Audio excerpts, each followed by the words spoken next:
Assalomu alaykum hurmatli obunachilar. Sizlar bilan yana shaharlik dehqon. Akalar, bugun raspakovkani o'ta zo'ri bo'ladi, xudo xolasa akalar. Ko'chatlarni ko'rsatib beraman sizlar bilan. Qanday holatga keldi. Shularda keyin yana bir ikkita ishlarni ko'rsatib boraman akalar. Qo'llab-quvvatlab turinglar.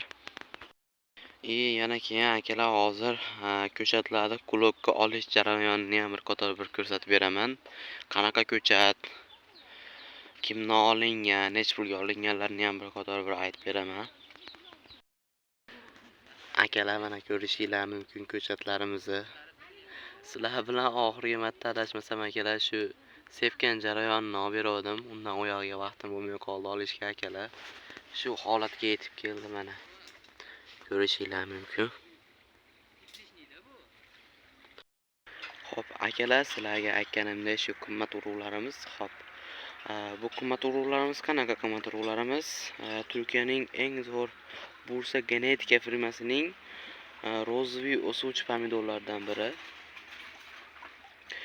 Keyin BT 1019 degan qizil pomidorimiz bor bu yerda.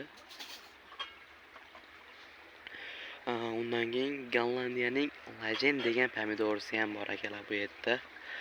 Buni qanday deydi? Buni bir donadan shu kasetamizga urug'ini solib chiqqanmiz.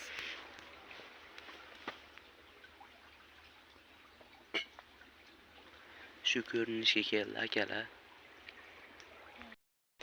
Endi buni akalar kulokka alohida bittadan stakanga ko'chirib chiqyapmiz. Yana ham yaxshi rivojlanish uchun, tanasi yo'g'on bo'lish uchun kulokka ko'chirib chiqyapmiz.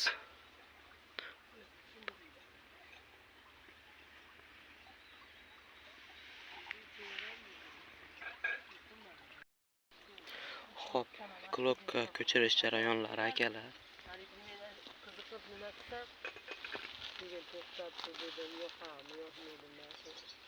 Üzüm başımı yusuf kalanım yok ya sürüyor. Şöyle akşam kelarim bolmaydı. Bolasın kelarim. Endi bana kaşarlar oluşum kerak. Biz hozir kaşarlıkdan boshqasi da so'ngga ko'tarmayapti.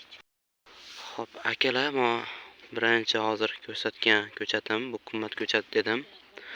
Bu qulog'imiz 8 lik quloq.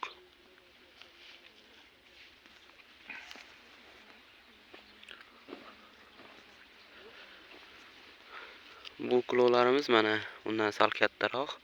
Bunimiz 10 lik quloq. 8 lik bilan 10 likda ancha farqi bo'ladi.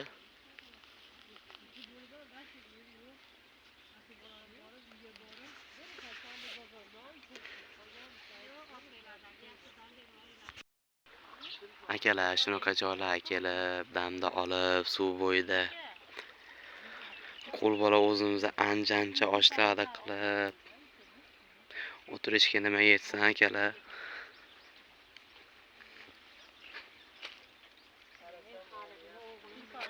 Suv desanglar, bor akalar, qancha desanglar. Toza havo. Akalar, shunaqa chaynaladi.